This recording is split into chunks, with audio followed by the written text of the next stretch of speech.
Jika orang-orang tidak menyembunyikan lagi tentang keberadaan sang mursyid ataupun khalifah ataupun yang sekarang ini diberi gelar sebagai Al-Mahdi. Di saat itu juga bendera akan segera dikibarkan sebagai tanda bahwa sang khalifah ataupun Imam Mahdi sudah mulai bertindak untuk memperbaiki segala kerusakan yang ada di muka bumi ini.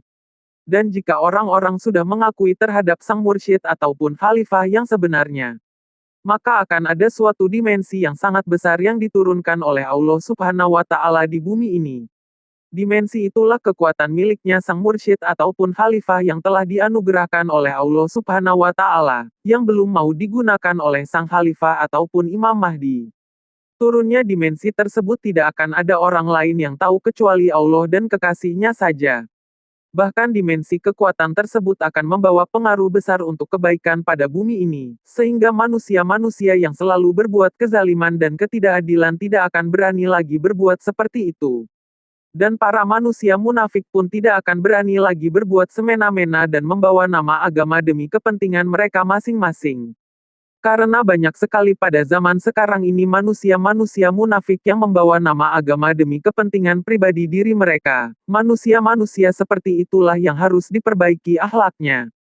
Dimensi kekuatan sang khalifah ataupun Imam Mahdi tidak akan turun, jika orang-orang belum mengakui terhadap sang mursyid ataupun khalifah yang sebenarnya. Jika orang-orang tersebut masih menahan dan tidak mengakui sang mursyid ataupun khalifah yang sebenarnya, maka kedepannya akan semakin banyak terjadi musibah dan bencana-bencana di muka bumi ini khususnya di wilayah Indonesia. Dimensi kekuatan tersebut tidak akan ada satu makhluk pun di muka bumi ini yang mampu melawannya.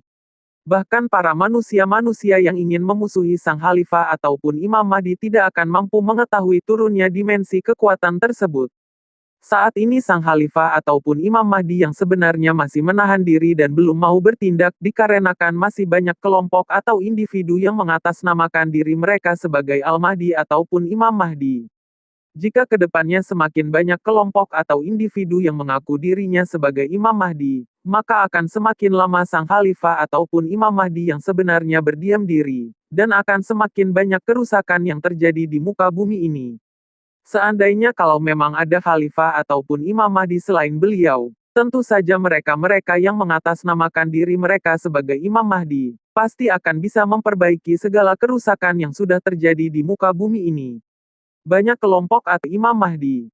Padahal seseorang yang menjadi khalifah Allah di muka bumi ini, adalah seseorang yang telah sampai kepada tingkat manusia sempurna, yaitu manusia yang sudah dipilih oleh Allah Subhanahu wa Ta'ala sebagai tempat bertajalinya.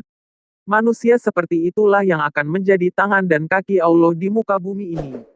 Dan manusia yang menjadi khalifah Allah adalah manusia yang sudah diwariskan arwahul muqaddasah Rasulullah Muhammad Shallallahu Alaihi Wasallam di dalam dirinya. Dan manusia yang menjadi khalifah Allah di muka bumi ini jelas nasab atau silsilah-silsilah keturunannya sampai kepada Rasulullah. Di dalam dirinya terdapat dua roh yaitu roh sebagai manusia dan roh sebagai khalifah.